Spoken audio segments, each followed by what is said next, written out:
Primeiramente, é um prazer aí ter aqui assessores, consultores de investimentos, clientes e também convidados aí da CXBR para, enfim, para poder participar dessa palestra. Então, de antemão, eu queria agradecer aí a presença de todos. Então, para quem não me conhece, meu nome é Daniel Galdini e hoje eu vou ter aí o prazer de ser o host desse encontro aí. Então, a doutora Giovana, que é sócia do Togalt Group, é especialista em Wealth Planning e também referência aí no mercado em temas ligados à tributação, reorganização societária e também estruturas no Brasil e no exterior. Então, a doutora Giovana ela tem acompanhado de perto aí as mudanças recentes da legislação, né, como a lei das offshore, os ajustes também na tributação de lucros, dividendos, JCP, e também vem ajudando aí famílias e empresas a se adaptarem com segurança a esse novo ambiente regulatório. Acho que cabe também uma breve explanação aqui sobre o nosso grupo, né, sobre a CXBR, né? Ele é um grupo que existe há mais de 20 anos e possui aproximadamente 100 profissionais, com presença em diversas cidades do país e mais de 6 bilhões sob custódia.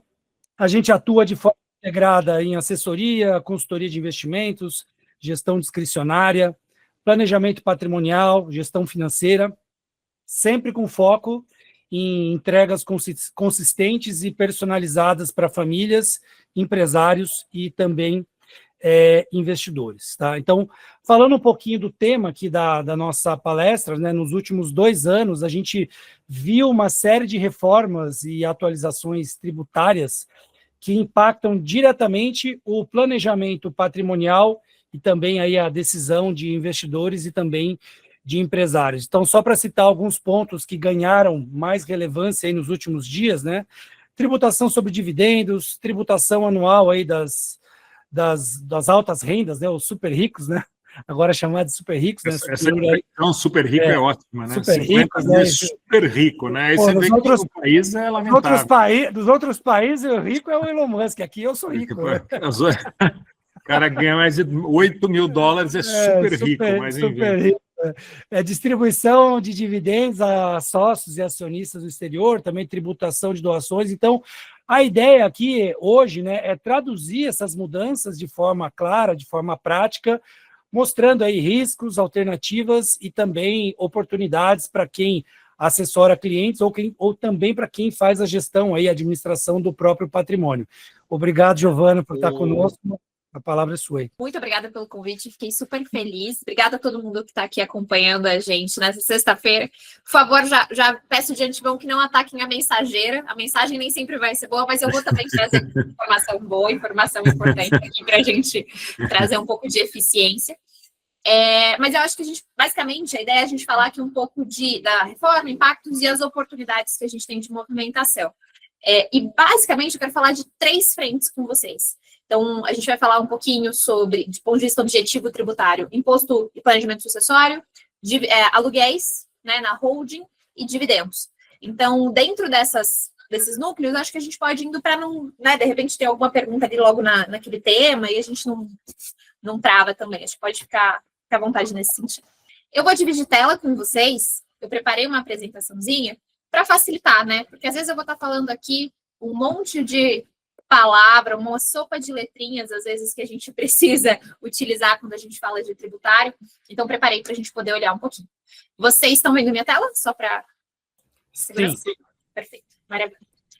Para quem não me conhece, eu sou Giovana Naia, sou advogada, sou sócia da Togalt, e a gente tem esse braço aqui de parceria, né? Justamente para trazer o olhar para os clientes 360 graus, né? Então, não só o braço financeiro, o braço de investimentos, mas também o braço jurídico, como a gente fala, né? E acho que essa é a grande ideia, quando a gente firmou essa parceria, começou a estruturar essa parceria com o Daniel, acho que eu fiz até essa analogia, né? O patrimônio do cliente, né? O patrimônio de vocês, o patrimônio do cliente que a gente cuida, eu brinco que é como se fosse um avião com 2 asas. Tem o braço financeiro e tem o braço jurídico. Não adianta eu ter aquele advogado que fala um monte de palavra em latim, escreve contratos de dezenas e dezenas de páginas, mas não tem esse olhar dinâmico para o nosso dinheiro, para a alocação, para a inteligência e eficiência tributária. Não funciona.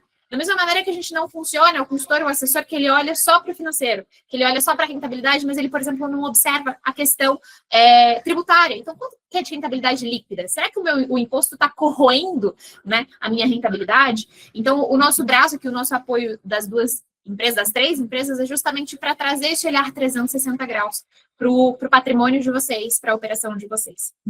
E é isso, um pouquinho sobre isso que a gente vai falar hoje. Eu coloquei um print, né? Isso que na verdade é uma foto, para começar um pouco do nosso papo. Eu estive numa palestra essa semana, e aí o palestrante, o host ali, antes de eu entrar e no momento da minha palestra, ele perguntava, e foi até engraçado porque não foi combinado, mas ele perguntava uma palavra, qual ameaça os empresários que estavam ali viam para 2026. E a gente pode olhar ali, né? Haddad, impostos, inflação, reforma tributária, política, guerra, tributação excessiva, menor poder de compra, o tempo todo, menos crédito, endividamento, o tempo todo a gente vê esse olhar como uma preocupação, esse desenho, a questão tributária no Brasil como uma preocupação. A verdade é que ela é uma preocupação, ela é uma ameaça, mas ela vai ser também uma oportunidade para aquele que souber se preparar, que souber se organizar. Por quê, Giovana? Vai ter gente que o imposto não vai aumentar? Muito difícil. A maior parte das pessoas, de fato, vai ter um aumento de imposto, vai ter uma ineficiência. Só que muda para todo mundo, gente. Só não vai mudar, ou vai mudar menos, ou vai impactar, ou vai ajustar melhor aquele que estiver preparado. Então, se você é empresário, você precisa olhar para a questão tributária, porque às vezes é uma eficiência tributária que vai te dar mais margem para o teu preço estar mais competitivo que o preço do teu cliente. Né? Se você tem um patrimônio ali e vai fazer investimentos no mercado financeiro, por exemplo, é esse olhar para a eficiência tributária que vai fazer, de fato, sobrar mais dinheiro no seu bolso. Então, existe um certo olhar de oportunidade, infelizmente, não vou falar para vocês que infelizmente, mas que a gente precisa se atentar. E para isso, eu vou começar com vocês contando um pouquinho, contextualizando, né? Eu sei que está todo mundo muito bem contextualizado, mas um pouco do que a gente vê hoje no Brasil e por que a gente precisa, de fato, se preocupar com isso. Eu trouxe aqui algumas manchetes, são manchetes que, infelizmente, vocês estão, assim, cansados de ver, seja no Instagram, no Google, no YouTube, no jornal. O tempo todo, somos impactados com notícias de insegurança jurídica, de ineficiência tributária, de falta de estabilidade econômica. A gente estava brincando da questão do IOF e é verdade, assim, eu lembro, foi um cenário caótico, né? Não sei quem estava aqui desde o começo. A gente teve mudanças, derrubaram o IOF, aumentaram o IOF, revogaram o decreto, tudo na mesma semana. A gente não tinha segurança, não sabia o que ia acontecer. E os olhos do investidor? E a pessoa que está colocando dinheiro aqui dentro do Brasil? Né? Seja o investidor brasileiro ou o investidor estrangeiro. A gente teve esse caso, que para mim ele ficou muito emblemático, de um empresário com problema trabalhista que teve o seu passaporte bloqueado. A gente teve a questão ali do X, e aqui eu não estou falando com nenhum aspecto partidário, tá? Isso é super importante deixar claro. É do ponto de vista fático. Isso está acontecendo. E se a gente ignorar, a gente pode até ignorar a realidade, mas a gente não pode ignorar as consequências de se ignorar a realidade. Então é por isso que a gente está aqui agora. E especialmente essa notícia aqui, que tá, essas duas aqui de baixo, né? A primeira que é com relação à tributação das altas rendas, né? Como a gente brincou aqui em cima, eu brinquei, eu falei que eu ia ligar para minha mãe, eu falei, mãe, me ensina a vida, ó, de fato sou alta renda aqui, já tá, não preciso virar o Elon Musk ali para poder estar. A gente teve, por unanimidade, a aprovação na Câmara, e agora a aprovação no Senado, da tributação do imposto de renda de pessoa física, o imposto de renda mínimo de pessoa física, que é o que a gente tem chamado de tributação da alta renda ou a tributação dos dividendos. A gente vai explicar um pouquinho de como isso funciona. E isso, gente, o que tá... Giovana, em que momento nós estamos? A gente só precisa da sanção presidencial, a gente só precisa da assinatura do Lula. Giovana, mas será que o Lula vai assinar? Não é uma questão de partidarismo de novo. Dentro desse projeto, a gente tem essa tributação e a gente tem uma isenção para rendimentos até R$5 mil por mês. É uma isenção, ó. Ano que vem a gente tem eleições. Quando a Câmara aprovou com unanimidade, eu lembro que teve algum blogueiro, alguém no YouTube que comentou, nossa, foi unanimidade. É lógico que ia ser aprovado por unanimidade. Que parlamentar que quer, numa discussão futura, ser apontado como aquele que não aprovou o aumento da isenção de imposto de renda até R$5.000. Ninguém quer ser apontado dessa forma.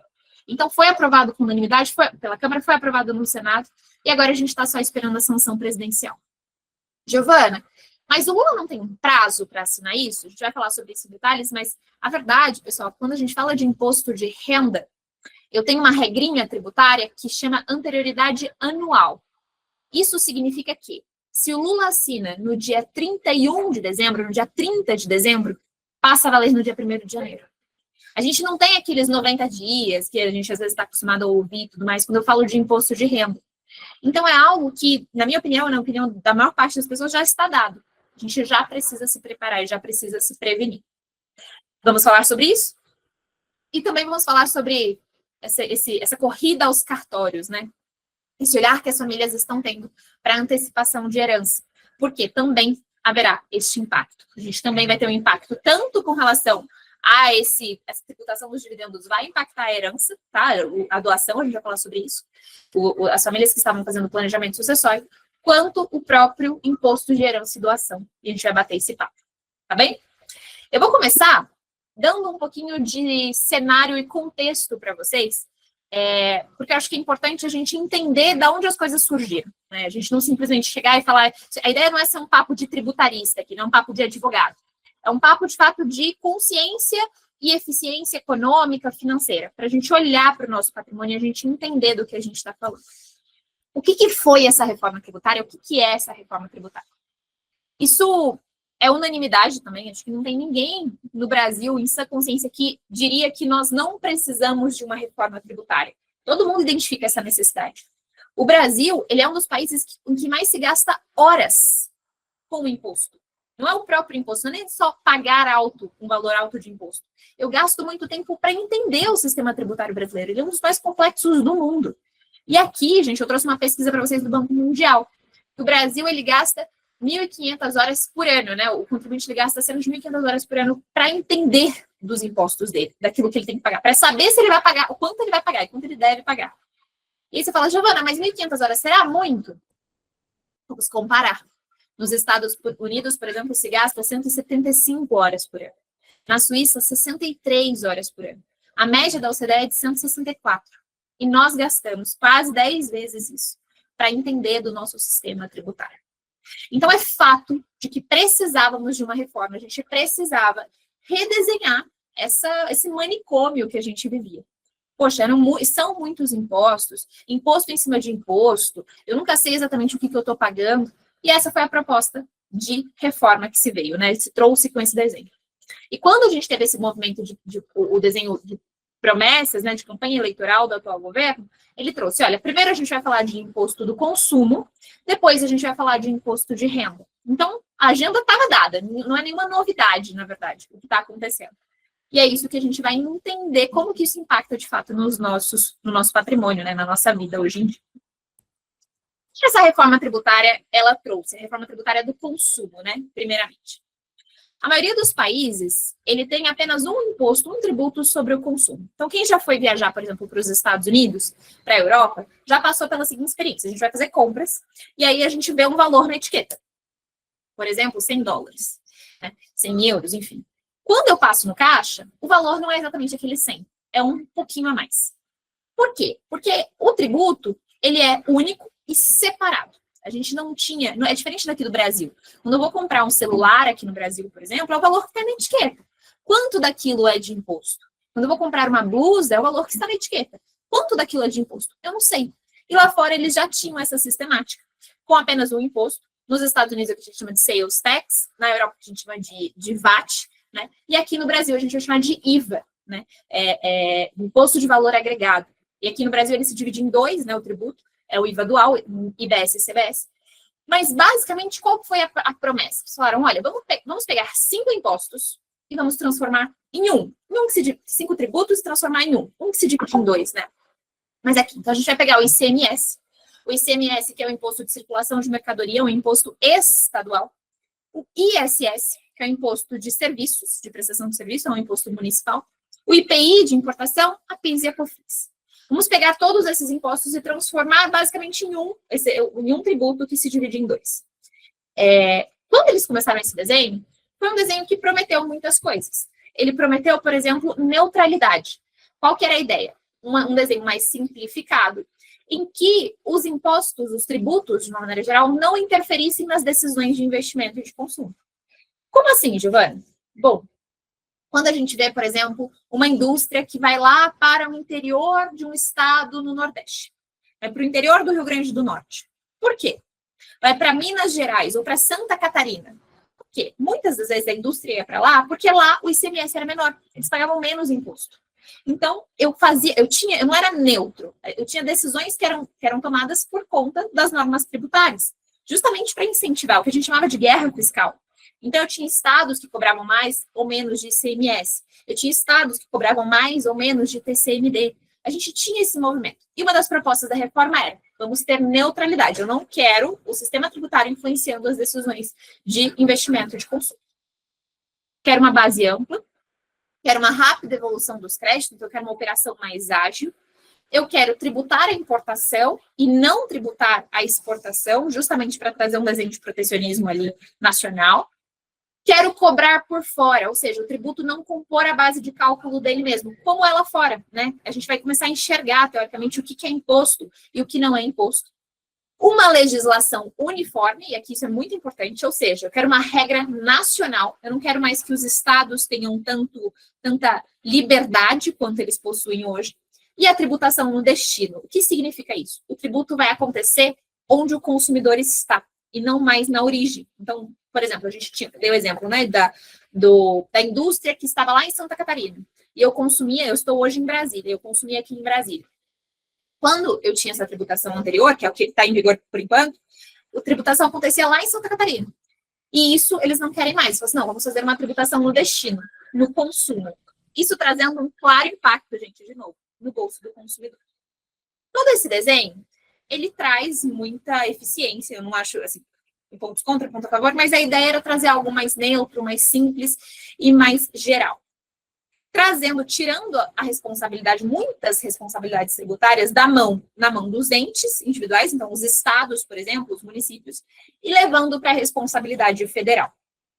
Quando eles fizeram isso, os estados olharam e falaram assim, peraí, o que está acontecendo? Quem que se lembra que no governo Dilma, que a gente teve no Rio, a gente teve em Minas, problema seríssimo com pagar professor, pagar policiais, justamente por uma falta de fechamento de conta, né? Entre arrecadação e gasto. O ICMS, pessoal, é o imposto de maior capacidade arrecadatória dos estados. Os estados bancam as próprias contas com o ICMS. A proposta da reforma tributária, ela faz o seguinte, ela leva toda essa tributação a âmbito nacional, a âmbito federal, e depois, por meio dos comitês e tudo mais, é repassado para os estados. Quando isso aconteceu, os governadores olharam e falaram assim, não, peraí, como assim? Como assim, gente? Eu preciso de imposto, eu preciso aqui arrecadar, eu preciso arcar com as contas públicas estaduais. Se vai e volta, isso pode demorar a chegar na minha mão. Não dá para vocês tirarem o ICMS das minhas mãos e não me darem nada em troca. E foi aí que a reforma tributária, que era do consumo, passou a virar uma reforma tributária do consumo e do patrimônio.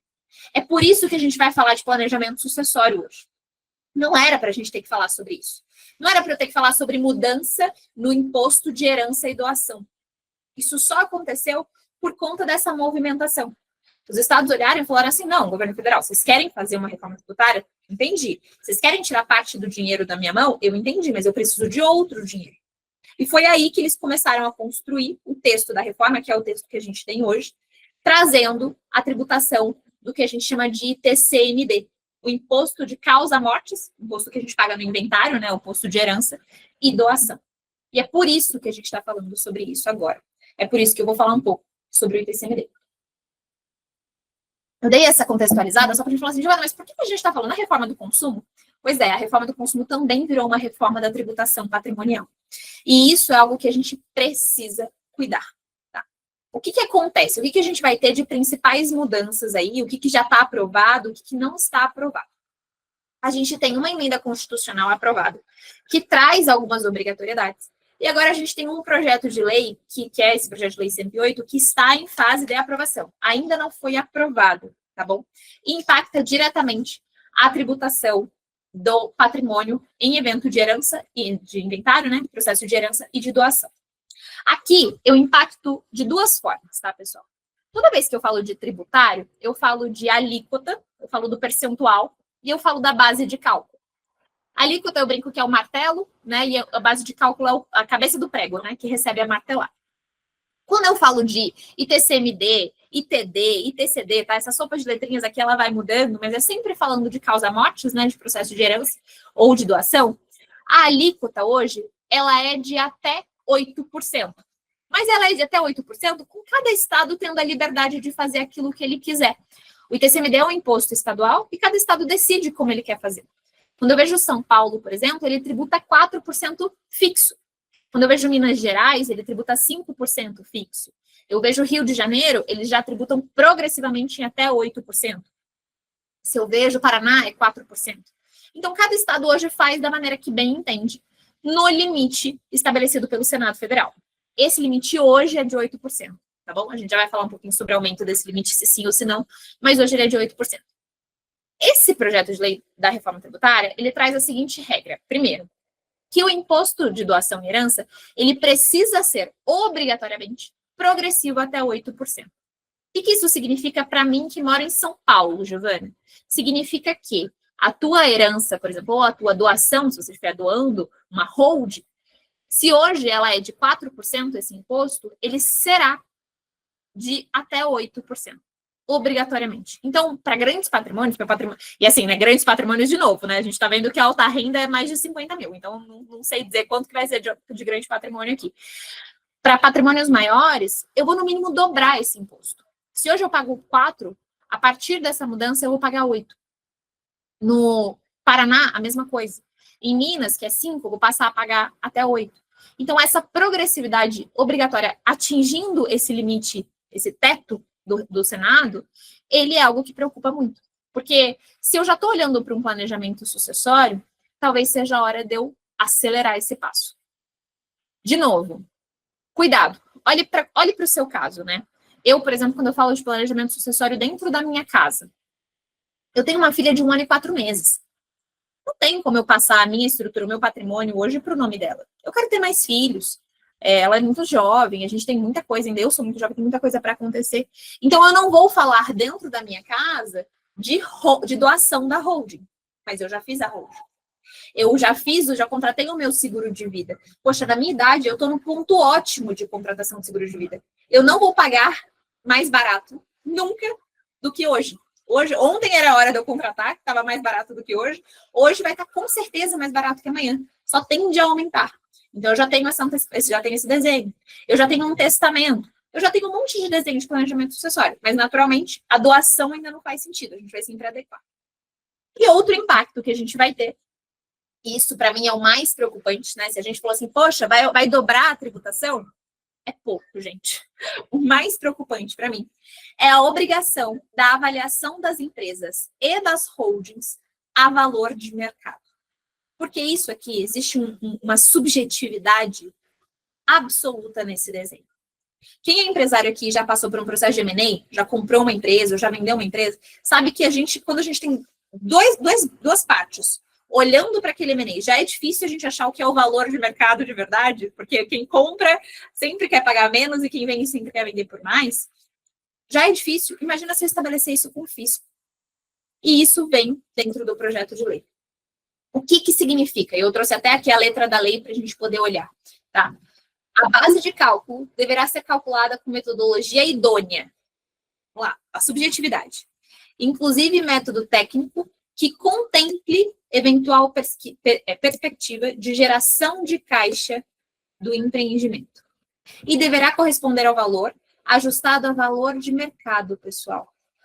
Acrescido de fundo de comércio. Vou traduzir isso aqui. Isso aqui está dizendo que eu vou ter que considerar na doação ou no inventário da minha empresa a marca, o know-how, fluxo de caixa futuro, reputação da empresa, carteira de clientes. Tudo isso eu vou precisar considerar. Muito subjetivo. Em São Paulo hoje, a regra é patrimônio líquido, é linha contábil. Eu abro o balanço da minha empresa e eu vejo qual que é a regra.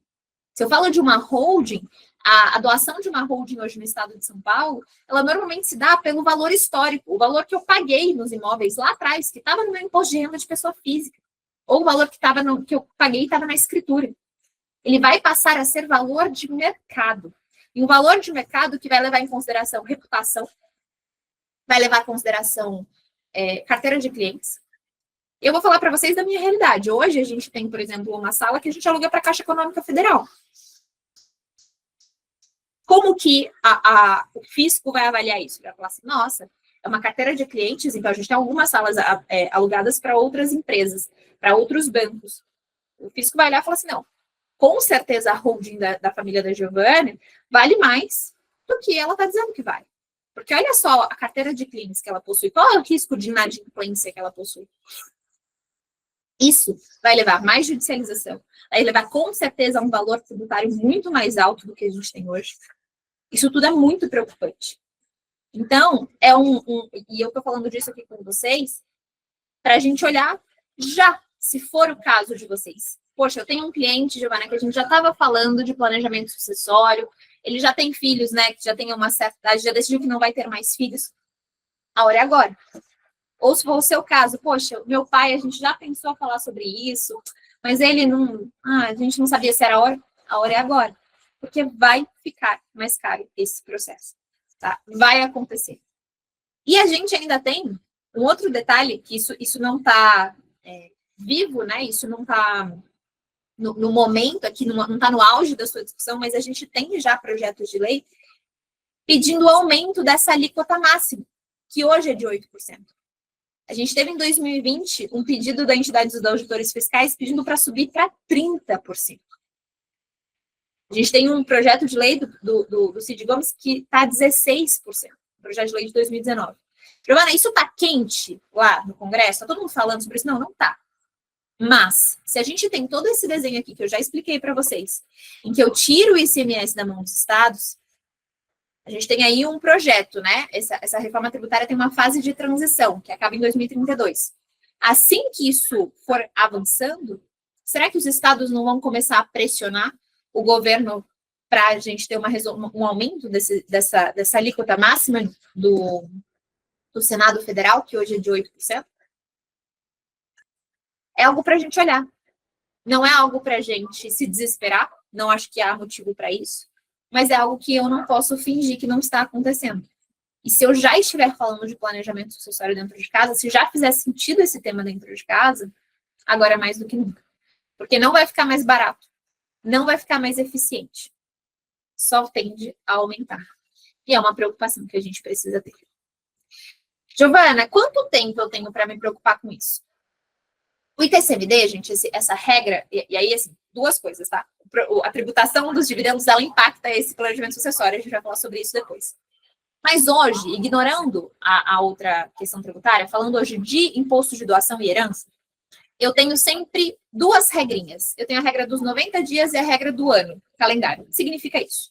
Se esse projeto de lei é aprovado amanhã, ele vai passar a valer em 2026, mas contados 90 dias dessa aprovação. Então, digamos que ele seja aprovado no dia 30 de dezembro.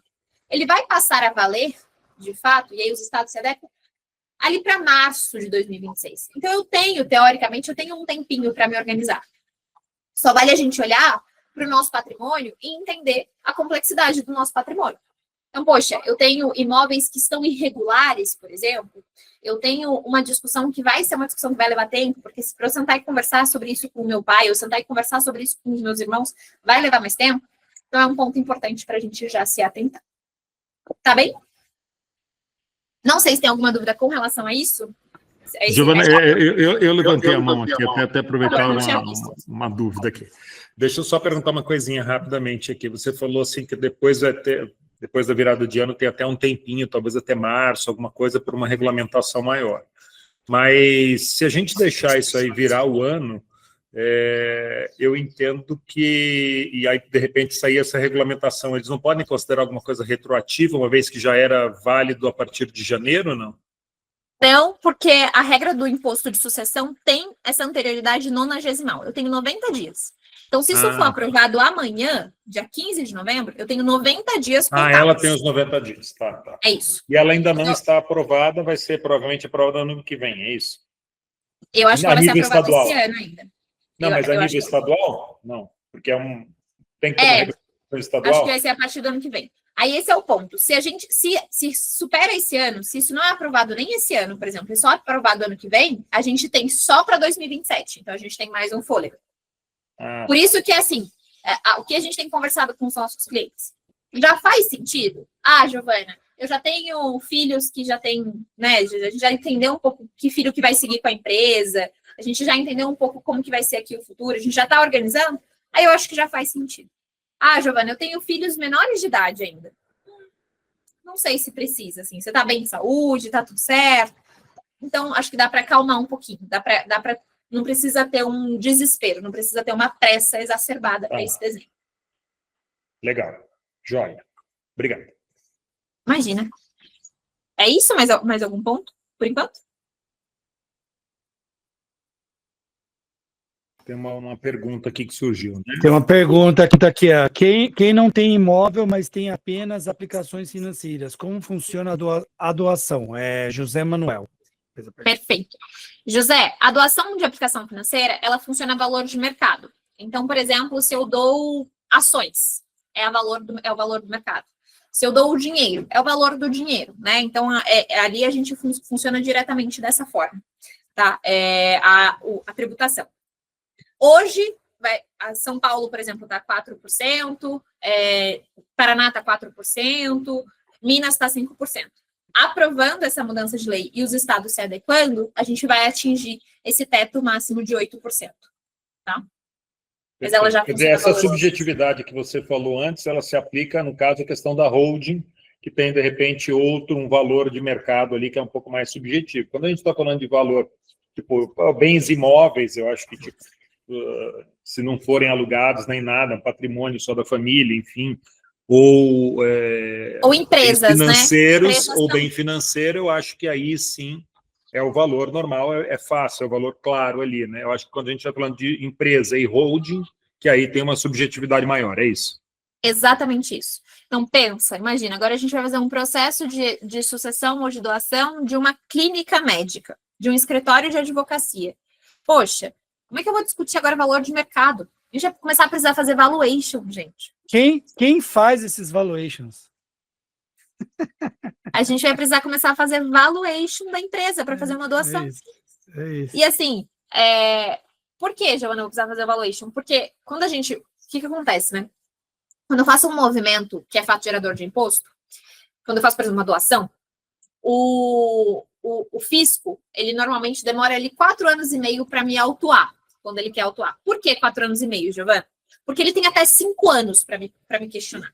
Ele tem até 5 anos. Se ele quer passar esses 5 anos, ele não pode mais. Prescreve, caduca, enfim, como a gente quiser. Tem o termo técnico, mas do ponto de vista vulgar, a gente chama às vezes de caducar, né? Ele tem 5 anos. Normalmente, o que eles fazem? Eles esperam dar ali 4 anos e meio, para autuar. Porque se tiver errado, já tem uma multa gigantesca, um juros gigantesco. E aí ele faz essa autuação. Hoje, e não é raro, tá, gente? A autuação é uma coisa que às vezes assusta, né? Mas é muito comum o cliente ser autuado. Porque a autuação basicamente é uma carta que ele diz assim, me explique. Vários dos nossos clientes que a gente fez a operação de doação há 4 anos estão recebendo essa autuação. Simples, a gente pega o balanço, por exemplo, no estado de São Paulo, mostra qual é o patrimônio líquido, pega o contrato de doação e apresenta para o fisco. O fisco fala, ótimo, obrigada, era isso que eu queria ver esses documentos. E segue. O problema é, com essa aprovação, vão esperar 4 anos e meio e o fisco vai falar assim, me mostra o valuation, me mostra por que você considerou essa base de cálculo. E a gente vai ter que ter feito o valuation para fazer essa operação de doação. É assim, burocrático, mais difícil, eu vou começar a ter que discutir isso no judiciário, porque eu vou estar dizendo que vale X, o fisco vai estar dizendo que vale Y. Vai ser assim, promete. Promete. Você pega, por exemplo, o mercado imobiliário, né? Quem faz valuation de propriedades imobiliárias para fundos?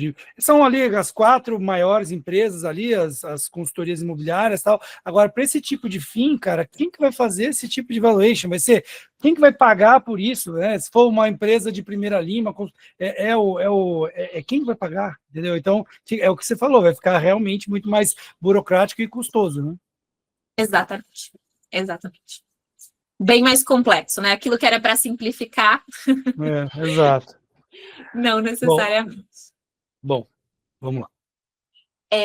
Bom, e aí, gente, a segunda questão tributária que eu queria tratar aqui com vocês, de novo, tá? A gente pode voltar, não tem problema nenhum, depois se tiver mais dúvida no final, é sobre a tal questão tributária dos aluguéis da holding. Giovana, holding imobiliária faz sentido? Serve para mim? Eu devo fazer? Ou eu devo fazer uma holding rural, uma holding familiar? Que holding que eu tenho que fazer? E aí eu queria aproveitar essa oportunidade para explicar um pouquinho para vocês o que é a holding. A holding, gente, primeira coisa, holding é um CNPJ, tá? A holding, ela é uma empresa que vai ser dona do seu patrimônio. É basicamente isso. Para vocês terem uma ideia, nem existe o termo holding na legislação. Esse não é um termo técnico. Se eu abrir lá a lei de SA, o Código Civil, eu não encontro esse nome, holding. Não existe. Ele é uma empresa que vai deter esse patrimônio. E aí, comercialmente, a gente começou a usar um monte de nome. Aí tem a holding imobiliária, que é a que tem imóveis. Mas não existe isso tecnicamente. Aí tem a holding pura, que é a holding que tem outras empresas. Aí tem a holding mista, que tem os dois. Aí tem a holding patrimonial, que tem todo o patrimônio da família. Então, assim, todos esses nomes, não se apeguem a ele, tá? Ele é muito mais um apelo comercial e um apelo de contexto. O que me importa para saber se a minha holding funciona, se está certo, se serve para mim? A gente precisa entender qual é a finalidade dela, tá? E a gente precisa entender ali qual que é o que existe dentro dela. Giovana, a minha holding, ela serve para uma eficiência tributária, que a gente vai falar na tributação dos dividendos. Ótimo. Ela é uma holding familiar? Pode ser. Se for só a família que é dona daquele patrimônio, que se você já está colocando seus filhos, se você já está com esse desenho, é uma holding familiar. Giovana, minha holding ela pode ser imobiliária e familiar? Pode. Se você tem dentro dela só tem imóveis e o intuito dela é familiar, você já está colocando seus filhos, você já está trazendo regra ali de sucessão, ela é uma holding familiar e imobiliária, tá? Então não se apeguem a isso, porque às vezes a gente tem, e eu gosto muito de falar sobre isso, porque às vezes a gente vê comercialmente, né? Sou impactada por um anúncio no Instagram, aí tem lá alguém, esses dias eu vi, falando assim, não faça holding imobiliária. Faça administradora de bens próprios. Gente, é a mesma coisa. É um CNPJ que vai ter patrimônio imobiliário dentro. Tá? Então, não se apeguem a isso. E aí, como que funciona hoje a tributação da holding? Por que a holding faz sentido? Por que as pessoas fizeram holding por muito tempo? Até então. Tá? Essa não é a regra depois da reforma, tá, gente? Essa é a regra antes da reforma tributária, para vocês entenderem. Por que eu fazia uma holding? Na pessoa física, eu pagava até 27,5% de imposto de renda. Tá? E não pagava PIS e COFINS. Na pessoa jurídica, quando eu recebia aluguéis, né, eu pagava ali de faturamento, de imposto de renda, de 7,68% a 10,88%, tá? Dependendo ali de quando eu faturava. E eu pagava PIS e COFINS. Dava em torno de 14,53%. Dava quase 15% de imposto. Então, imagina, se de repente no meu imposto de renda eu tivesse lá 20%, 22,5%, 25% de imposto de renda, dentro da holding eu estava pagando 15%. Então, valia muito a pena. Eu tinha ali uma eficiência tributária muito grande. Eu estava recebendo o mesmo dinheiro e pagando só pelo fato de ter um CNPJ em cima. Quando eu tirava o dinheiro de dentro desse CNPJ, eu não pagava nada de imposto, é isento de distribuição de dividendos. E muito que bem. Era por isso que a holding fazia, e a gente vai falar se ainda faz, tanto sentido. Por isso que tanto se fazia e se constitui estruturas de holding. Existe também o motivo da holding para planejamento sucessório. Tá? Por exemplo, por uma questão de doação. Muitas das vezes, e vou te falar assim, em número muito grande dos nossos clientes, a gente fez a holding porque ela funcionava do ponto de vista de imposto de renda, sim, mas ela era perfeita do ponto de vista sucessório. Porque quando eu fazia a doação, eu considerava o valor histórico dos imóveis, basicamente, né? Quando a gente olhava de fato, o valor efetivo da base de cálculo era o valor que eu tinha pagado para o imóvel há muitos anos. Então, e essa regra ainda vale, né, por enquanto, muita eficiência tributária em doar os imóveis dentro da holding, em vez de doar os imóveis sozinhos, sem a holding. Para além disso, os imóveis, quando eu dou o imóvel a gente tem uma coisa que a gente chama de condomínio civil. Então, vou dar um exemplo aqui, eu, meu pai e o meu irmão, né? O meu pai chama Paulo e meu irmão chama Guto. Então, a Giovana, o Paulo e o Guto, eles têm um imóvel, um apartamento. No direito, quando eu tenho um imóvel, no condomínio civil, eu não tenho maioria. Então, digamos que eu e o meu irmão queremos vender o apartamento. Se o meu pai não quer, por mais que ele tenha um pedacinho do apartamento, a gente não vende. Eu só vendo com autorização do juiz, com uma operação muito mais complexa. Na estrutura da holding, a holding é uma empresa, não é? Como a gente falou no começo. O holding é um CNPJ. CNPJ, eu tenho maioria. Eu tenho a regra de governança que eu quiser. Então, a gente tinha as eficiências sucessórias e a gente tinha aqui a eficiência tributária de renda. E na venda, a mesma coisa, né? A gente tinha ali a tributação na pessoa física de 15% a 22,5% do ganho líquido, então do lucro, de fato. Se eu tinha um imóvel, por exemplo, que eu paguei 100 e eu estou vendendo por 1 milhão, eu paguei 100 e eu estou vendendo por 1 milhão, eu pagava 15% sobre os 900. Na holding, eu pago diferente. Eu pago dois tributos, né? 3, no caso, mas assim, 2 tributos, que dá um total de 6,73%, com acréscimo aqui, sobre o valor total, não é só sobre o lucro. E era assim para a gente fazer a conta. Poxa, vale mais a pena eu pagar 6% sobre 1 milhão ou 15% sobre 900 mil? A gente fazia essa conta para poder fazer a decisão e entender a viabilidade econômica da holding. Essa era a estrutura da holding imobiliária. Qual que é o ponto aqui que a gente precisa se atentar para depois da reforma? Olha assim, esse imposto aqui, pessoal, que PIS e COFINS, esse tributo, né, desculpa. Quando eu vim aqui nesse slide para vocês, olha só quem estava aqui e que não estará mais. PIS e COFINS não estará mais, não existirá mais. O tributo que vai substituir ali vai ser o IVA, né, o IVA dual. Então, eu vou ter uma diferença na minha estrutura de holding. E que diferença será essa, Giovana? Eu não vou pagar mais 3,65% aqui. Eu vou pagar uma outra porcentagem de um outro tributo. Qual é esse impacto? Bom, essa é uma das perguntas de $1 milhão, gente. Por quê? Apesar da reforma tributária já entrar em vigor a partir de 1º de janeiro, a gente não tem uma alíquota de referência ainda. Aquela reforma que era para simplificar, que era para facilitar e tudo mais, ela ainda não foi definida essa alíquota de referência. A gente tem aqui uma expectativa, e são esses números que eu vou apresentar para vocês. A expectativa que a gente tem do IVA dual é de 28% ou 28,5%. Isso significaria que, e calma, tá bom? Calma, eu vou terminar, não é tão chocante assim, mas que eu teria essa substituição. Como eu deixo de ter PIS e COFINS e passo a ter IVA, esses 3,65% virariam 28%. Naturalmente, não é isso que vai acontecer. Porque, apesar, né, de eu ter ali uma promessa de algo muito mais simplificado, eles trouxeram uma alíquota de referência e eles trouxeram um monte de fator de redução, que, no caso das atividades imobiliárias, é de 70%. Ou seja, eu vou ter uma alíquota efetiva de 7,8%, substituindo esses 3,65%. Tá? Então, por exemplo, esse caso aqui é um caso de aluguel.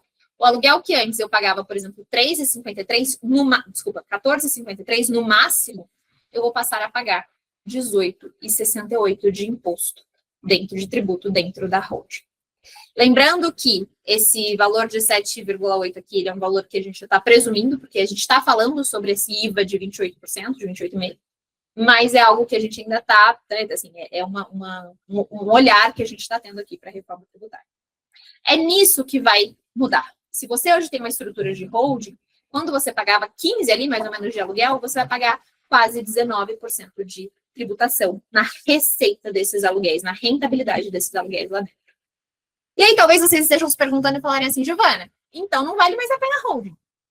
Vai valer muito mais a pena eu fazer isso na pessoa física, porque na pessoa física eu só tenho os 27,5%. Até 27,5%, né? Também isso é um ponto importante. Pois é. O problema é que a lei também trouxe outra regrinha pra gente. Se você é uma pessoa física que fatura mais de 20 mil reais por mês, de 240 mil reais por ano, e você tem mais de 3 imóveis alugados, você também vai ter que pagar esse 7,8%, ainda que você não esteja na holding. Então, esse imposto, ele pode, de repente, passar de 30%. Esses impostos sobre o aluguel, essa tributação dos aluguéis. Então, a holding, ela não morreu. O que ela aconteceu é que antes ela era muito mais... Às vezes, a pessoa tinha pouco faturamento e ela já fazia sentido. Agora, ela vai fazer sentido para um pouco maior, uma estrutura um pouco maior. Tenho 3 imóveis locados, recebo ali 240 por ano. Tem outras regrinhas, tá? Não são só essas. Mas eu já vou precisar falar de estrutura de holding dentro dos imóveis, tá? Então, é um ponto super importante para a gente se atentar. E o que eles estão fazendo, né, gente? Ah, Giovana, mas como é que vai funcionar essa fiscalização? Porque eu nem declaro, né, os meus imóveis, o recebimento de aluguéis. Pois é, tem uma outra questão que a gente tem nessa legislação, que é o tal do CIB. É o que está todo mundo falando, que é o CPF dos imóveis. Eles criaram um cadastro único, um sistema de cadastro único de todos os imóveis no Brasil para cruzamento de informação. Como que funciona o fisco hoje? Como é que o fisco pega ou não pega? Como é que alguém cai em malha fiscal ou não cai em malha fiscal, pessoal? Cruzamento de dados. Então, o que muita gente faz, talvez seja o caso de vocês, né? Ah, eu combinei com o meu inquilino, Giovana. Ele não declara que ele paga, eu não declaro que eu recebo, e tá tudo certo. Eu não pago esse imposto. Às vezes ele paga até em dinheiro, não faz nem transferência. O problema, gente, é que esse cadastro, ele vai cruzar essa informação. Então, quando o teu inquilino declarar que ele mora numa rua tal, o cadastro, na declaração de imposto de renda, o cadastro vai puxar que aquela rua, aquele imóvel, ele pertence a outra pessoa. Então, por exemplo, o Daniel, digamos que eu moro num apartamento do Daniel. Quando eu declaro no meu imposto de renda que eu moro na Cristiano Viana 62, ele vai puxar e falar assim, mas peraí, a Cristiano 62 é do Daniel, não é da Giovana. Ou seja, Giovana, você não está declarando. Daniel, você não está declarando que a Giovana te paga alguma coisa. Aí a gente pode falar assim, não, mas Giovana, o Daniel é teu amigo. Vocês são amigos, vocês são parceiros, vocês são, né, tem um monte de negócios juntos. Ele te emprestou esse imóvel. Pois é, pessoal. É assim, pasmem. Mas a gente tem algumas regras, algumas legislações, algumas regras tributárias no Brasil que são, assim, um absurdo. Mas essa coisa de emprestar os imóveis, essa regra, ela existe, salvo o melhor juízo, desde 99, tá? Mas ela não era aplicada, porque a gente não tinha como cruzar essas informações. Se eu moro no imóvel de outra pessoa gratuitamente, e essa pessoa não é meu parente de primeiro grau, é como se eu tivesse uma percepção presumida de renda. É como se eu tivesse que pagar aluguel, já que eu não pago, é como se eu tivesse uma percepção de renda. Logo, eu devo pagar imposto sobre esta renda presumida. O que é isso, Giovana? Significa que se o seu inquilino, lógico, gente, cruzando as informações, se o teu inquilino, se você empresta a casa para alguém, se o teu inquilino declara que é empréstimo, que é rodado, teu inquilino não mora, né, aquela pessoa não tem um parentesco próximo ao teu, o fisco fala assim, olha, tudo bem, então como você não gasta com aluguel, porque você mora numa casa de outra pessoa, é como se você tivesse uma renda adicional. Então eu vou te tributar. O que o inquilino vai fazer? Ele vai passar a declarar, gente, não vai ter combinado. Ele vai falar o quê? Entre eu ter o fisco na minha cola, ou eu declarar, eu vou declarar.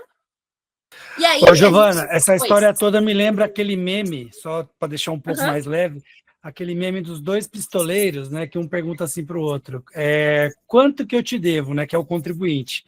Aí a Receita fala, quanto você acha que me deve? É isso a declaração. Não é isso? É exatamente isso. É exatamente isso. E isso, gente, não é nenhuma regra nova, tá? Essa regra existe desde sempre. É porque antes não cruzava as informações. Sabe uma outra regra que existe desde sempre? O inquilino que não declara que ele paga aluguel, ele tem que pagar multa. Mas, Giovana, nunca vi isso. Eu também não. Nunca vi. Nenhum inquilino que não declara pagar multa. Nunca vi isso acontecer. Mas, por quê? Porque não cruzavam. Agora, eles vão cruzar essas informações. E aí, enfim, eu comecei a ter... aí perguntaram, mesmo se tratando de inquilino que seja filho ou parente... Então, inquilino parente de primeiro grau, não tá essa regra, tá? Então, filho, pai, marido, não tem problema com isso, tá? Mas se for, minha tia, avó, o meu primo, sim, A gente vai entrar nessa regra. Tudo com base de cruzamento de dados. E aí, pessoal, uma coisa assim que não é um comunicado que não é oficial, assim, né? Eu achava, quando eu vi esse CIB, eu falei, isso vai demorar para pegar. Eu falei assim, vai demorar, não vai ser tão fácil assim, vai ser ano que vem, vai estar valendo. Há umas 3 semanas, mais ou menos, eu tô, enfim, acabou que uma coisa que está acontecendo, por exemplo, vai impactar o mercado imobiliário. Eu empreendo no mercado imobiliário, né, com meu marido, ele é construtor. A gente já está liquidando vários dos nossos imóveis. Aqueles imóveis que já não tinham uma rentabilidade muito boa, que às vezes a gente mantinha por qualquer motivo, porque como meu marido é construtor, então ficou muito barato para a gente, então valia a pena, a gente está liquidando. E aí eu estava com um movimento, liquidando um apartamento específico, eu estava com pressa para poder resolver, porque a minha mulher já queria se mudar e tudo mais. E aí eu pedi para o pessoal aqui, para minha equipe, cobrar o cartório. E aí eu tenho até o print, eu postei no meu Instagram na época. Naturalmente, né, não expondo qual foi o cartório, mas acho que foi o escrevente, alguém me respondeu o time falando assim, veio uma portaria, a gente está tendo que atualizar o cadastro de todos os imóveis agora para o governo federal. Não vamos conseguir dar andamento nessa escritura essa semana, porque isso é urgente. A hora que eu olhei isso, eu falei assim, meu Deus, então acho que não vai demorar tanto tempo assim, porque os cartórios já estão atualizando o sistema. Isso já está acontecendo. E, gente, o seco está fechando. Aí você pode falar assim, Giovana, mas e se eu fizer o seguinte, combinado? Porque daí vem as teorias, né? As ideias que a gente vai tentando exercitar. Aí teve um cliente que, de fato, falou isso para mim. Ele falou assim, Giovana, eu vou fazer o seguinte. Tem um apartamento que eu alugo por 15 mil reais. Eu vou falar que eu alugo ele por 1.500. Porque daí a gente declara um valor. É um valor baixo, mas aí eu também tenho liberdade de fazer. E eu pago menos imposto. Eu falei, ótimo. Quem é a pessoa aqui que é o teu inquilino? Porque se você tem um contrato dizendo que você aluga por 1.500 reais, se essa pessoa para de te pagar os 15 mil, você vai executar ele como? Você vai cobrar ele na justiça dizendo o quê? Ele tem um contrato de 1.500. De repente, um contrato longuíssimo. E aí? Como que a gente vai discutir isso? Então, assim, o que eles estão fazendo, na verdade, pessoal? Eles estão terceirizando a responsabilidade. Eles estão falando assim, deixa eu ver como é que eu consigo responsabilizar outras pessoas, porque como eu não vou conseguir fiscalizar tudo, então deixa eu começar a colocar tudo isso no colo deles. É um caminho que a gente vai ver. E acho que alguém perguntou aqui, né, sobre questão de impactar o mercado imobiliário. Eu acho que vai impactar muito o mercado imobiliário. Pensa, já é comum em long stay, né, nesses contratos de locação de prazo maior, é comum a gente ver uma rentabilidade ali de 0,5%. Legal, uma rentabilidade legal no mercado imobiliário de long stay, 0,5%. No short stay, né, esse pessoal que faz Airbnb e tudo mais, aí às vezes é bem maior. Os meninos estão aqui melhor do que eu. É muito difícil conseguir uma rentabilidade hoje de 0,5% ao mês no mercado financeiro. Qual que é o risco? Érico, É muito por favor, mais fácil, né? Eu acho que a gente, se vai comparar, né? O aluguel, normalmente o aluguel já oscila ali na sua casa de 0,3%, 0,4% do valor do imóvel, quando muitos chega a 0,5%, né? Aí você ainda vai colocar o imposto em cima, líquido, quanto vai sobrar, ao passo que hoje, se você deixa aplicado numa renda fixa, você tem 15% ao ano para ficar dormindo em casa sem dor de cabeça, né? Então isso a gente sempre fala com frequência ali para os clientes, né? Para você comprar um imóvel, para colocar para alugar, você já precisa ter muita convicção que aquilo vai ser um bom negócio em termos de valorização, alguma coisa, porque o negócio financeiro de colocar para alugar já não é muito incrível por si só, né? Quando a gente compara com opções ali em renda fixa, né?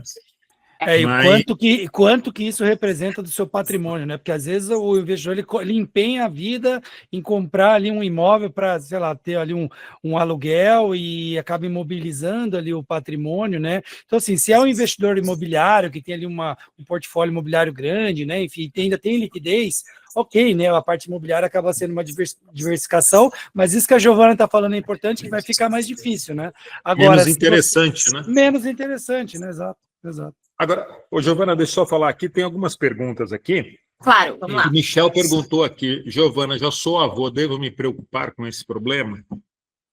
Eu não sei exatamente qual o problema. Foi lá atrás?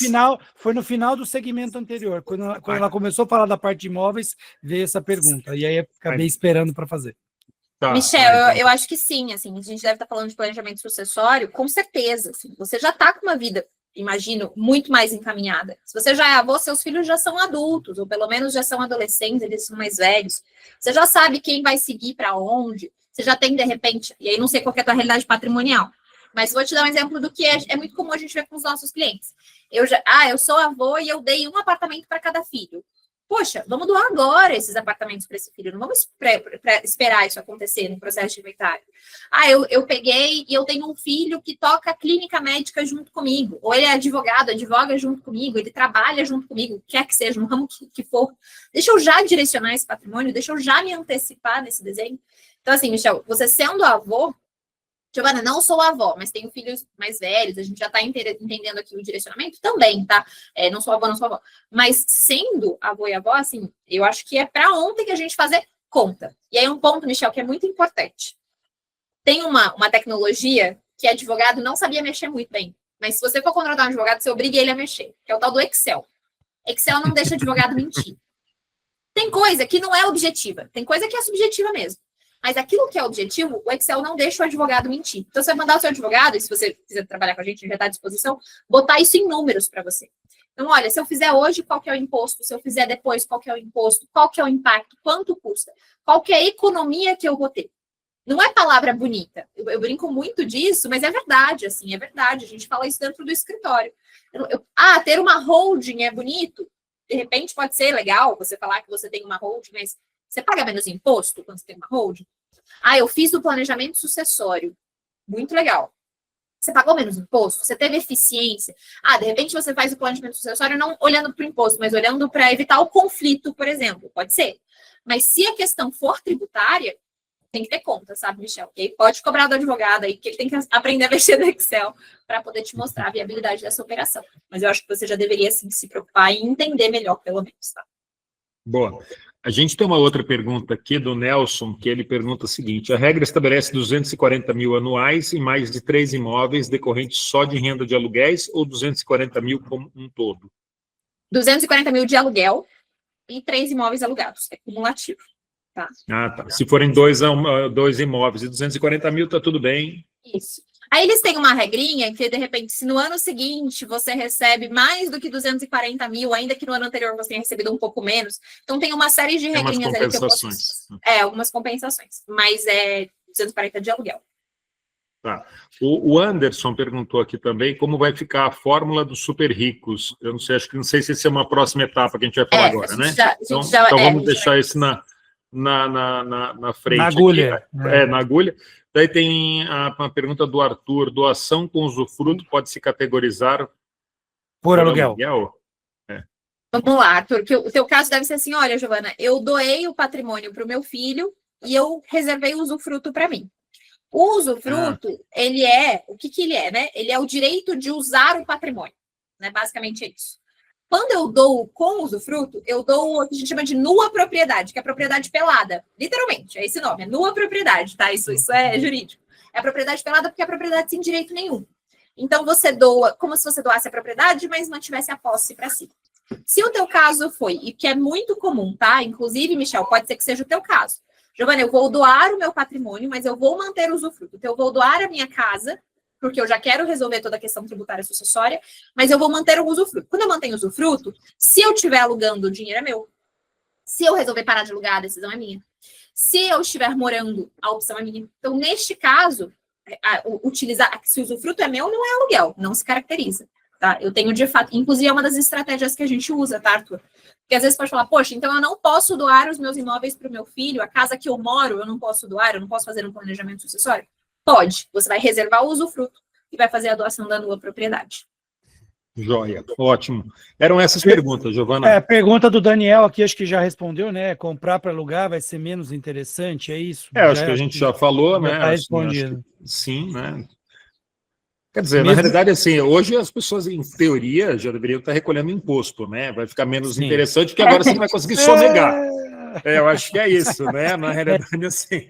Mas na realidade, já tinha uma tributação, só que você passava o pano e falava, tudo bem, deixa quieto, né? Mas a regra já existia.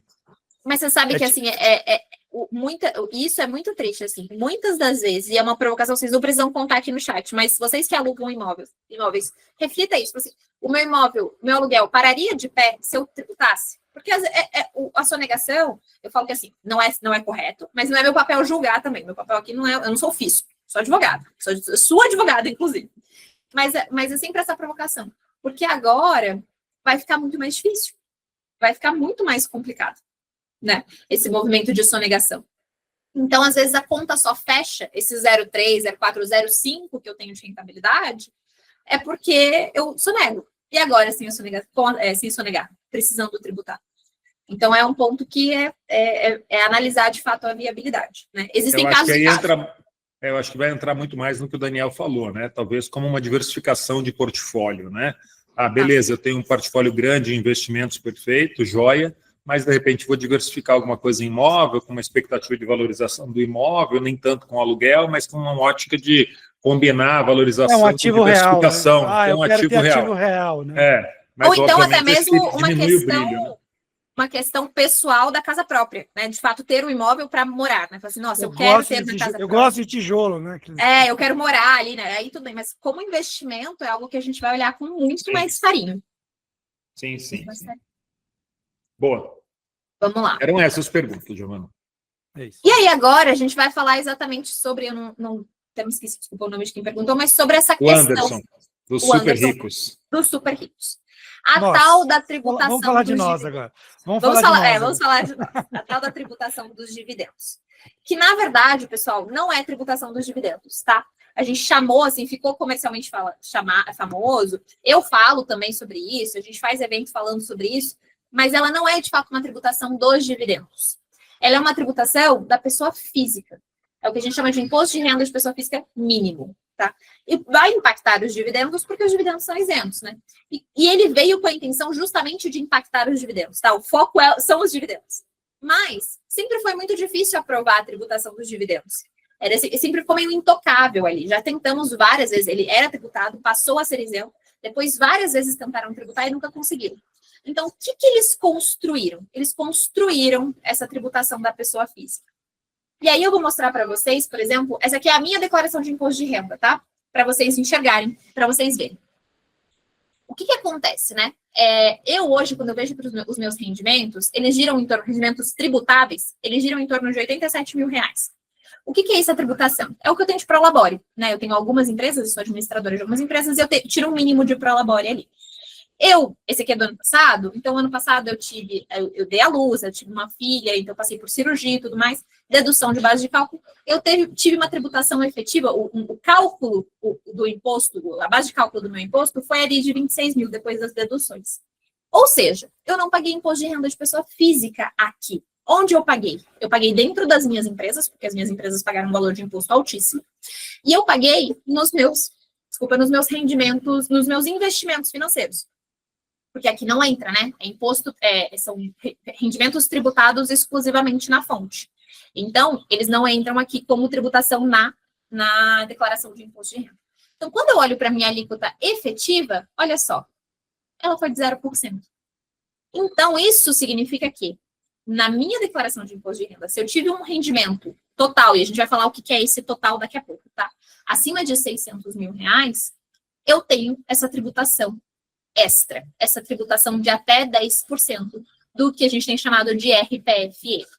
Essa conta que vai acontecer. Então, se você quer fazer uma conta bem de padeiro, tá? Eu vou ensinar vocês a fazer a conta, mas, assim, Giovana, deixa eu ver rapidamente aqui. Você vai abrir sua declaração de imposto de renda, você vai ver. Eu tive mais de 600 mil de rendimentos totais. A gente tem algumas coisas que a gente pode excluir, eu já vou explicar para vocês. Eu olhei para a minha alíquota efetiva. Esse campo já existe na sua declaração. Ele foi aqui abaixo de 10%? Foi. Então, muito provavelmente, ano passado você teria sido impactado. E esse ano você será. E é sobre isso que a gente vai falar agora. A gente tem uma alíquota progressiva, né? Então, de 5 mil por mês segue isento. Depois eu tributo progressivamente até 7.350.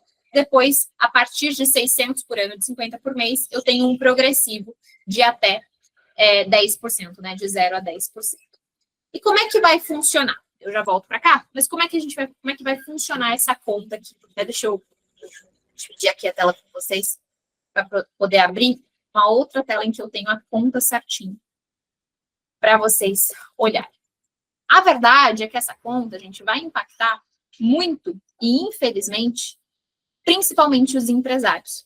E existem algumas maneiras da gente tentar fugir, ou pelo menos a gente tentar reduzir significativamente essa tributação. E é isso que eu vou dividir aqui com vocês. Me dá um segundo. Aqui. Vamos lá. Primeira coisa que a gente precisa entender para a gente poder fazer a conta. Algumas rendas estão excluídas desse cálculo, tá? Algumas rendas não vão contar. Por exemplo, LCI, LCA, investimento de incentivo, né, de segmentos. FII, que não seja o exclusivo, ou seja, com mais de 100 cotistas. FIAGRO, CRI, CRA. Algumas dessas rendas do mercado financeiro não vão entrar. Giovana, CDB vai entrar? Vai. Giovana, todos os rendimentos... Previdência vai entrar? Vai. Todos os investimentos com tributação exclusiva vão entrar, tá? Nessa conta. Isso é ruim para um lado e bom para o outro, eu já te explico. Vocês não vão pagar mais imposto no CDB, mas ele vai entrar na conta para poder tributar os dividendos. Então, vamos lá, como é que isso aqui vai funcionar. Eu vou precisar calcular sobre toda a renda recebida no ano, exceto algumas exclusões. Por exemplo, ganho de capital na venda de um imóvel. Então, se eu vendi um imóvel, eu não vou considerar essa renda para somar. Herança e doação, isso aqui é super importante, em adiantamento da legítima. Por que isso aqui é importante a gente se preocupar? Lembra o Michel, por exemplo, que perguntou, sou avô, devo me preocupar? Michel, se você quiser doar para os seus netos alguma coisa, você tem que doar ainda esse ano. Porque ano que vem, como isso não é adiantamento de legítima, esse imóvel, por exemplo, que você doar para o seu neto, vai pagar, se for mais de 600 mil, vai pagar 10% de imposto. Quem estiver fazendo planejamento sucessório e fizer uma doação do que a gente chama de disponível, então doar mais de 50% do patrimônio, vai entrar nessa conta e vai pagar os 10% de imposto. Então, quem está olhando para planejamento sucessório, lembra que no começo do evento a gente falou assim, pode esperar e tudo mais? Mais ou menos. Se você estiver olhando para planejamento sucessório de todo o teu patrimônio, de boa parte do teu patrimônio que supere a legítima, que seja a disponível, o que é a disponível, gente? 50%? Então, se superar 50% do teu patrimônio, a gente vai precisar fazer essa... Ou se for para uma pessoa que não é teu herdeiro necessário, né? Se for, por exemplo, um neto, se tem filho vivo e for o neto, ou um sobrinho, ele também vai entrar na conta. Esses rendimentos recebidos acumuladamente não entram. Aposentadoria, algumas indenizações não entram. Rendimentos de títulos com incentivados, né? CRI, CRA, LCI, debênture incentivada, fundos de infra, FII e FIAGRO.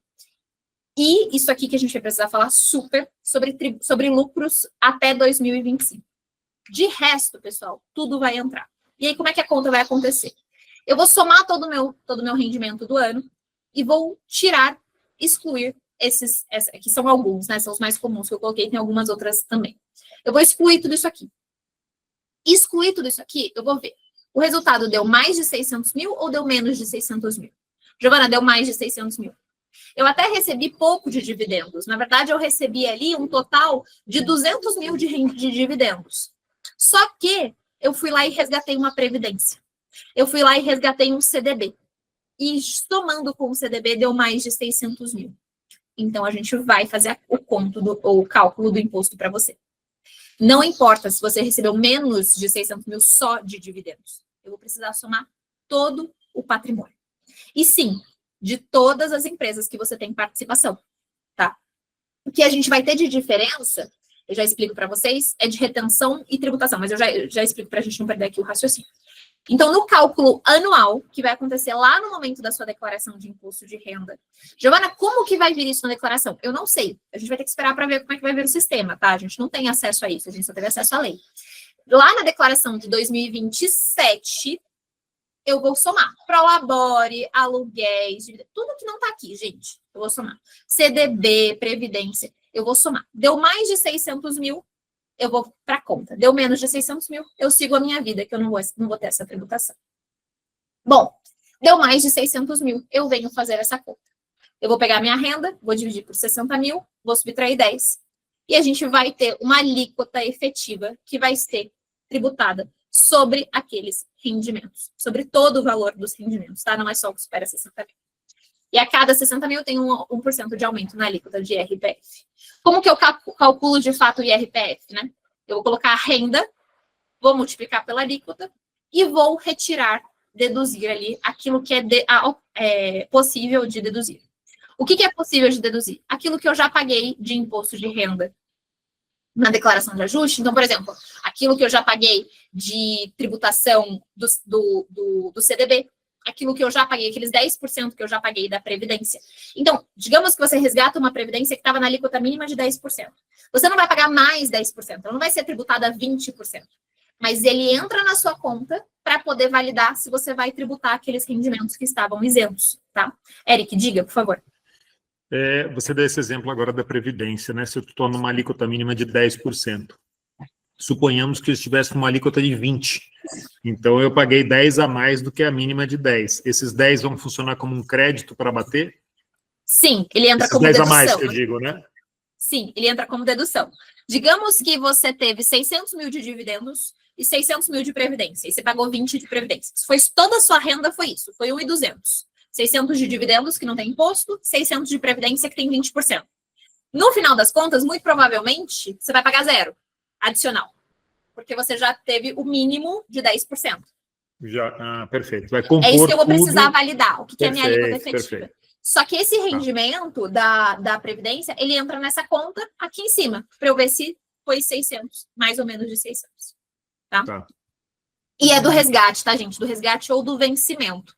Então... O que realmente tem que ver no caso a caso, né? Porque vamos pensar no caso de alguém que, de repente, ganhou 550 mil e aí fez um resgate numa previdência de 200, né?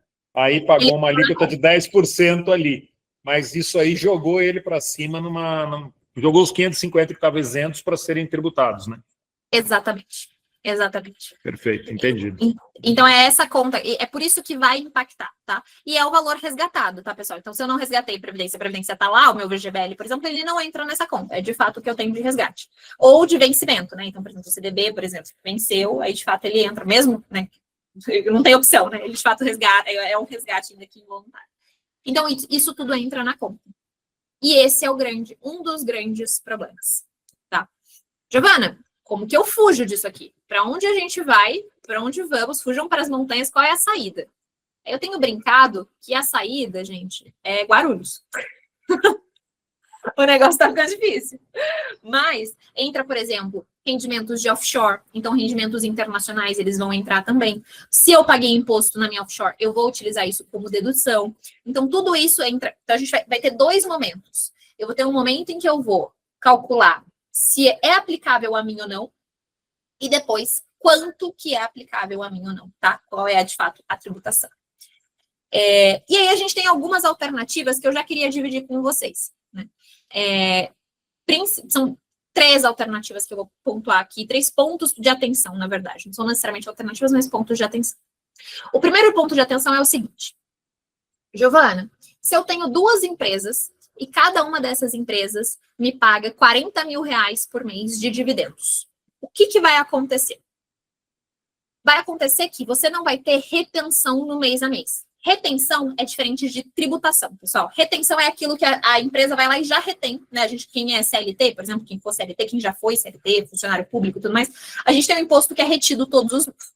Eu já fui CLT, né? O imposto que é retido todos os meses, chega no imposto, na declaração de imposto de renda, que na verdade o nome certo dela é declaração de ajuste anual, porque ela ajusta com o que aconteceu durante o ano. Chega nessa data, eu vou compensar. Então, às vezes, a empresa reteve mais do que devia, e aí a Receita me devolve, né, esse dinheiro. Então, digamos, por exemplo, que você recebe uma única distribuição de dividendos no ano, sua empresa distribui uma vez 100 mil reais.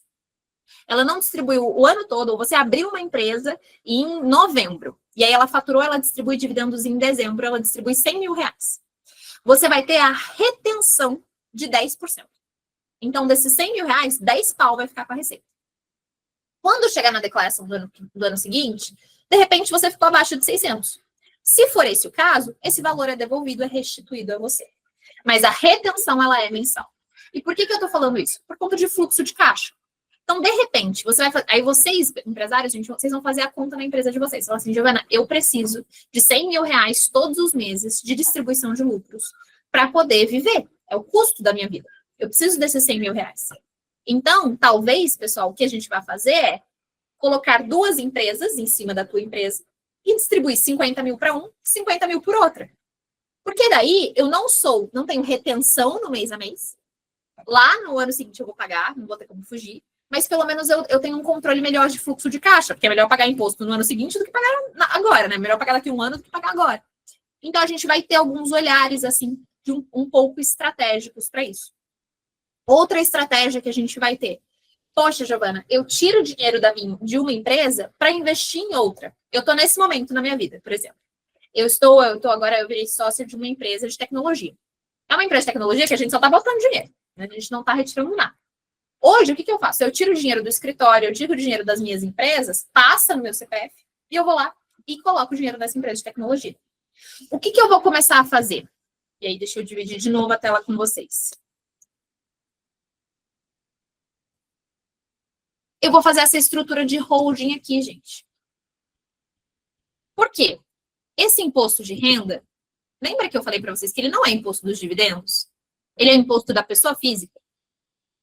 O que significa isso? Por que é tão importante? Porque enquanto esse dinheiro sai daqui e vem para cá, sai daqui e vem para cá, e se isso aqui for uma holding, esse aqui é uma empresa, esse aqui é outra, esse aqui é uma holding, isso aqui não tem tributação. Esse fluxo aqui é limpo de imposto. Eu só vou ter alguma tributação na hora que sair para a minha pessoa física. Então, vai ter casos em que a gente vai começar a ter holding em cima das empresas, para a gente poder ter um fluxo financeiro. Porque você fala assim, Giovana, eu preciso tirar de uma empresa e colocar em outra. Digamos que você quer continuar investindo no mercado imobiliário, vai. Você vai ter uma holding imobiliária aqui e a sua empresa operacional aqui. Esse fluxo financeiro, ele não tem imposto, enquanto não chegar na sua pessoa física. É uma outra estratégia que a gente vai ter. E, por fim, essa regrinha aqui, que a gente precisa tomar muito cuidado. Então, sentem com os advogados tributaristas de vocês. Todo mundo que for empresário. Por quê? Se vocês deliberarem apurar e deliberar a distribuição dos lucros das empresas de vocês acumulados até 2025, até 31 de dezembro de 2025, vocês não vão tributar esses lucros. Se vocês não fizerem isso, esses lucros serão tributados. E aí é uma proposta, uma brincadeira, um desafio, né? Eu brinco que é um desafio, mas para vocês fazerem. Pegue o balanço da empresa de vocês do ano passado. Não precisa nem pegar o balancete desse ano, do mês passado. Pega do ano passado, que o teu contador já te mandou, de dezembro de 2024. Vocês vão olhar lá no final do balanço e vai ter uma linha, lá no finalzinho, que vai estar escrito lucros acumulados. Você fala, Giovana, na minha não tem.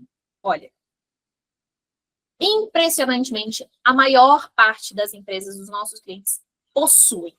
Ainda que não tenha dinheiro sobrando. Mas eu não tenho lucro sobrando lá, não tenho dinheiro sobrando lá. É lucro contábil. O problema é que eu preciso deliberar essa distribuição.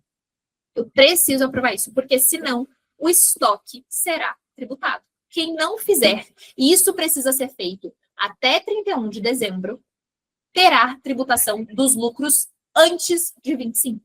Isso precisa ser feito, por exemplo, sobre os lucros desse ano. E, gente, mas eu posso esperar para fazer isso em abril? Não. Precisa ser feito até 31 de dezembro de 2025. Não dá para esperar. Se não fizer em 31 de dezembro de 2025, se não tiver assinatura de ata, se não tiver registro, não tiver esses lucros acumulados, que não necessariamente é dinheiro no caixa, muitas das vezes ele é só um lucro contábil, ele será tributado. Então, é um ponto muito importante para a gente cuidar, tá bom? Eu vou abrir para pergunta, mas só para a gente encerrar aqui, para a gente ter uma noção, né?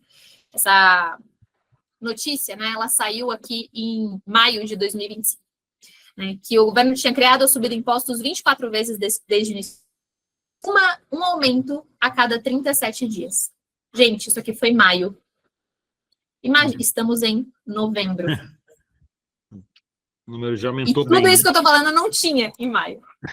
Já aumentou muito mais. A gente precisa tomar esse cuidado. Não dá para a gente não ter essa atenção. E a gente está aqui à disposição de vocês, né? Esse QR Code aqui, a gente fez uma parceria aqui com os meninos, então se vocês quiserem uma consulta, um atendimento para o cliente de vocês, se vocês baterem esse QR Code, ele já vai direcionar com o nome lá, olha, estava com o pessoal da LK, a gente vim por lá. Ou seja, vocês vão ter, a gente vai ter esse traqueamento, e aí a gente não vai cobrar a consulta, que normalmente a gente cobra. Se você chegar direto no meu Instagram, por exemplo, eu vou cobrar uma consulta para a gente bater esse papo. Aqui a gente fez essa campanha, esse movimento aqui. E queria encerrar com vocês com essa frase desse jornalista, Mila Fernandes, que ela chega aquele cômico se não fosse trágico, né? Me arrancam tudo à força e depois ainda tem a cara de pau de me chamar de contribuinte. Então, é um pouquinho disso que eu queria dividir com vocês. Eu sei que a gente tem perguntas agora, tem tempo para a gente bater um pouquinho de papo ainda. E agradecer de novo a presença de todo mundo. Infelizmente, né, não ataquem a mensageira, a mensagem, mas, enfim, para a gente poder entender que existem, sim, impostos novos, mas existem oportunidades. Então, existe uma oportunidade agora de 2 meses, praticamente menos de 2 meses, de 1 mês e meio, para eu não pagar imposto sobre o estoque daquilo que está na minha empresa. Existem oportunidades para a gente pensar numa estrutura de uma holding de participações. Existe oportunidade da gente poder movimentar, por exemplo, e distribuir, né, de empresas diferentes para eu não ter a retenção na fonte, né, porque isso impacta o fluxo de caixa. Existem coisas que a gente pode movimentar, tá bom? Por favor. Ótimo. Muito obrigada. Giovana, muito bom, excelente, muito bom, bacana. muito bom. Eu ia até passar aqui, Giovana, Dani, você quer passar as perguntas? O que você mandar. Vamos ver aqui. Vou pegar da mais antiga. A Gisele, pra... eu acho que a pergunta que estava... Eu segui aqui a ordem, aqui estava na ordem da Gisele aqui. Segue aí. Gisele Requena aqui perguntando se vai haver mudanças no caso de SCPs, você sabe dizer. Gisele, isso é um ponto super importante. Essa tributação, ela não é das empresas. Ela é tributação da pessoa física. Então, é tudo que você recebe da pessoa física. Se você recebe rendimento da pessoa de SCP na pessoa física, vai impactar. Agora, se a SCP paga para uma holding, não vai impactar. Entende? Então, por isso que não é a tributação dos dividendos de fato. É a tributação da pessoa física. Até uma coisa ali que a gente estava pensando aqui, Giovana, até uma pergunta agora minha aqui. A gente tem a gestora também, né? Um dos braços nossos é a gestora. E a gente está, dentro da gestora, a gente tem uma carteira de renda fixa isenta, só ativos isentos, né? Eu acho que para muitos clientes, eu acho que essa carteira de renda fixa isenta pode ser uma saída muito interessante, né? Para não compor renda, não compor esse patrimônio e jogar, de repente, um cliente poderia estar isento, né? Por uma alíquota, às vezes, até maior ali de tributação, né? Perfeito, Eric. Com certeza. Ótimo. Com certeza.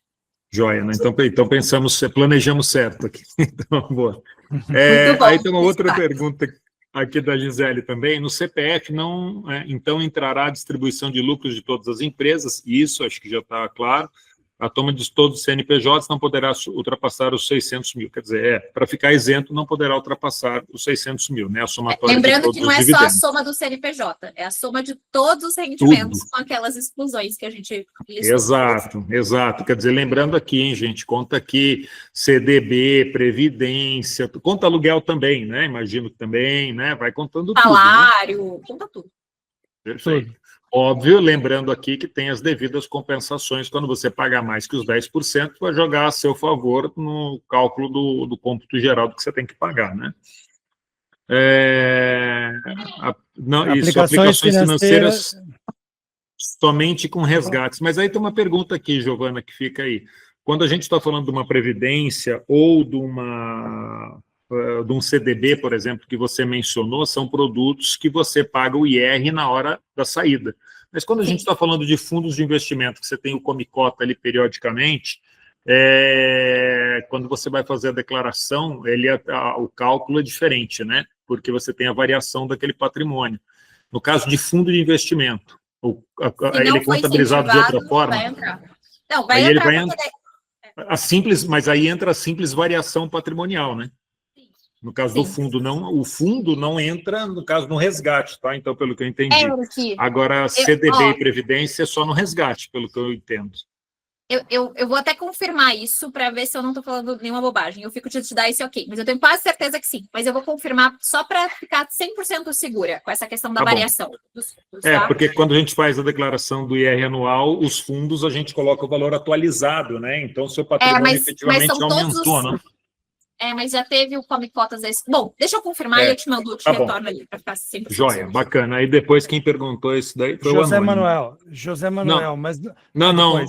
Não, foi o Anônimo que perguntou isso. Não, já estou na Então não dá para eu responder para o Anônimo depois essa dúvida, tá? Depois manda para o Eric dizendo, o Anônimo sou eu. E aí, então...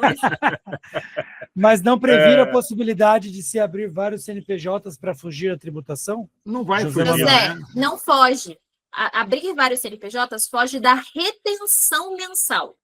Então, se eu tenho, isso que eu tinha comentado, né? Se eu tiro, por exemplo, 50 mil de um CNPJ e tiro 50 mil de outro, 49 mil de um CNPJ e 49 mil de outro CNPJ, eu não pago em base mensal. Mas lá na base anual, quando eu declarar minha declaração de imposto de renda, eu vou contar tudo. Por que a gente está falando sobre abrir vários CNPJs? Por uma questão de fluxo de caixa.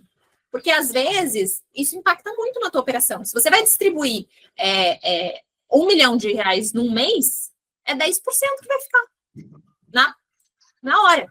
Então, é por isso, entendeu? Mas não foge, não. Ele foge da retenção. Perfeito. Fundo exclusivo e carteira administrada de produtos isentos é uma saída, já foi respondido. Para a questão das aplicações financeiras, então, fundo exclusivo não, carteira administrada sim, né? Isento, né? Isento, isso. Isso. Como o fundo exclusivo, antigamente, ele tinha a questão do diferimento de IR, né? Que você só pagava no resgate, mas agora, como também tem come cotas, essa questão aí que a Giovana ficou de confirmar ali para a gente também, se ele vai entrar no caso do fundo exclusivo, eu imagino que entra, mas vamos confirmar. Aí depois a gente te informa. João Otávio Olivério. Ok, a holding pessoal faz bastante sentido, porém, no caso de imóveis, com a reforma tributária do consumo, teremos um IVA para locação de imóvel na PJ? Algum ponto a ser considerado? Não, do IVA não tem como fugir, João. O que a gente vai acontecer, a gente vai trabalhar com o IVA. Então, por exemplo, uma coisa que vai acontecer, o que o IVA ele faz, né, pra gente? O IVA, ele tem a gente tem uma discussão sobre ser cumulativo ou não cumulativo. Então, a grosso modo, de uma maneira leiga, o que eu posso dizer para vocês? O IVA, ele vai te gerar cupons de desconto de IVA. Então, lembra que eu falei que quem vai pagar é sempre o consumo, é o final, é o consumidor? Então, o que eles vão fazer? Quando eu consumo uma prestação de serviço, por exemplo, mais do que nunca, a gente vai começar a exigir nota fiscal. A gente vai começar a exigir isso. Por quê? Porque eu vou ganhando cupons de desconto que, quando eu for recolher o meu imposto, eu consigo compensar. Então, por exemplo, a gente está com um caso de um cliente que está com um problema gigantesco. Ele tem um buffet. Ele faz casamentos, né? Ele é uma agência de casamentos. Ele virou para mim e falou assim, Giovana, eu tenho um problema enorme, porque nenhum prestador de serviço meu emite nota fiscal. O fotógrafo, a copeira, o garçom, eles não emitem. Assim, o cara que cuida da luz, o cara que faz o negócio do microfone, o cara que organiza o cara da decoração. Se é uma empresa de decoração, tudo bem, mas se não, se é um monte de freelancer, eles não fazem, eles não emitem nota fiscal. Eu falei, pois é, se a gente não conseguir resolver esse problema, a gente vai ter um problema enorme, porque você não vai conseguir compensar isso lá fora, porque você vai estar contratando serviços, você vai estar, não vai utilizar do crédito que eles podem te dar. Então, o que eu posso te dizer, assim, uma consideração sobre essa questão de holding imobiliária, mas não só sobre holding imobiliária. A gente vai passar necessariamente a pedir nota fiscal para todo mundo. Quando você vai tomar crédito do prestação do meu serviço, Giovana, eu estou contratando um escritório de advocacia. Você vai exigir nota fiscal, porque você vai começar a tomar crédito disso. Você vai começar a usar isso dentro da sua empresa, inclusive dentro da sua holding imobiliária. Tá? Não tem como a gente fugir disso, mas é uma possibilidade. Giovana, eu vou passar aqui meio rápido, assim, acho que só mais algumas aqui, para a gente já encerrar, né, por causa do horário. Mas aqui o Ivan perguntou sobre ganho de capital de ações, entra, eu imagino que entre, né? Ganho de capital de ações não entra. Não entra? Desculpa, ações no mercado financeiro não entra. De M&A. Eu pensei em M&A na hora. M&A não entra, mas de mercado. Tá bom, perfeito. Aqui, se alguém fica isento de aluguéis com menos de 240... Peraí, se alguém fica isento de aluguéis com menos de 240 mil, mas no final do ano tem mais de 60, aí já entra nos 10. Entra, né? Nelson, são impostos diferentes, tá? Então, a gente falou aqui sobre 3 impostos. A gente falou sobre o imposto de herança e doação, a gente falou do IVA e a gente falou do imposto de renda mínimo, né? O IVA, ele não é um imposto de renda mínimo. Então, eu posso ficar isento dos aluguéis, então eu não pago aqueles 8% mais ou menos do IVA, mas eu tive uma renda acima de 600. Então, eu vou pagar o imposto de renda mínimo, tá? Depende, né? A gente vai fazer o cálculo, mas eu estarei sujeita a imposto de renda mínimo. Então, são impostos diferentes. A gente falou aqui sobre 3 impostos. E nenhum deles compensa um com o outro, tá? E eles podem haver uma, entre aspas, bitributação, mas é que não é a mesma coisa, tá? É uma cumulatividade de receitas, né? No final das contas, né? E aí, aqui o título público entra, né? Não tem isenção para título público, né? Não. Perfeito. Não. E a última aqui é do José Manuel, essa já é a última. No caso de usufruto, é só ter aplicação financeira para doação? Faz-se a doação e interrompe a aplicação naquela conta, porque se continua aplicando na conta de aplicação, objeto da doação, o valor vai mudando. Honestamente, não entendi direito. Mas a gente pode bater um papo, José. Pode chamar a gente ali que a gente conversa. Acho que a gente entende melhor. Perfeito. Bom, acho que eram essas, então, as questões aí, Giovana. A gente agradece super aí a sua participação. Pô, foi excelente. Acho que matou uma série de dúvidas aí que o pessoal tinha. Pelo menos aqui... Até em forma de agradecimento a Giovana, sigam ela no Instagram, que ela compartilha bastante informação legal. Sim. E tinha ali o link ali que ela colocou. Quem tiver dúvidas, entre em contato. E quem não pegou o link, fala com a gente passa o contato aí da Giovana, do escritório dela. É uma parceira nossa aí, muito bacana. E é isso, gente. A gente agradece muito. Giovana, agradecimento especial a você aí por todo o teu tempo aí numa sexta-feira à tarde, né? Eu que agradeço o convite e agradeço a participação de todo mundo aqui que ficou, né, até esse horário da sexta-feira à tarde, liberado para o happy hour, pelo menos, enquanto não é tributado extra, né, tirar happy hour, a gente tá um pouco assim já. Eu abro lá no Instagram, eu abro caixinha de pergunta, né, eu falo assim, a gente, daqui a pouco vamos falar que é percepção indireta da renda, porque se você não está pagando pela consulta, você vai, né, então, vamos aproveitar enquanto não tem tributação. E qualquer coisa a gente está à disposição.